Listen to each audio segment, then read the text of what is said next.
আসসালামু আলাইকুম রহমতুল্লাহ।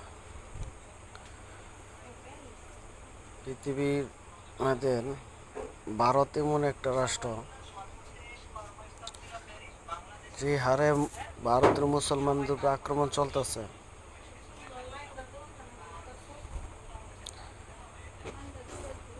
এই আক্রমণতে যা বোঝা যাইতেছে, নবীজির একটা হাদিস গাজওয়াহীন যুদ্ধ যেটা বলে সেটার লক্ষণ দেখা যাইতেছে।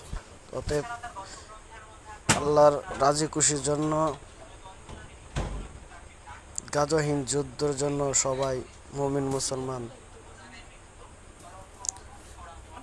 অংশগ্রহণ করা জরুরি। আর ভারত যেভাবে উস্কানি দিতেছে,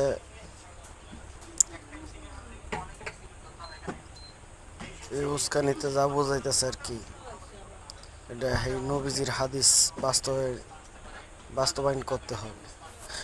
যত মুমিন মুসলমান যারা আছি সবাই প্রস্তুত নেই ইনশাআল্লাহ। আসসালামু আলাইকুম রহমতুল্লাহ। পৃথিবীর আমাদের ভারত এমন একটা রাষ্ট্র যে হারে ভারতের মুসলমানদের উপর আক্রমণ চলতেছে।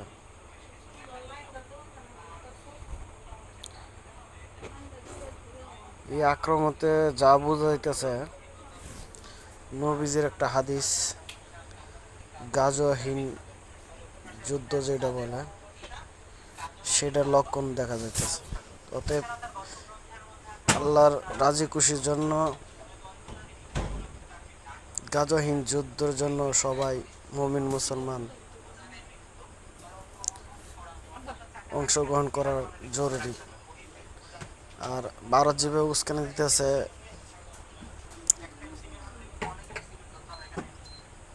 এই উস্কানিতে যা বোঝাইতেছে আর কি, এটা এই নবীজির হাদিস বাস্তবায়ন করতে হবে।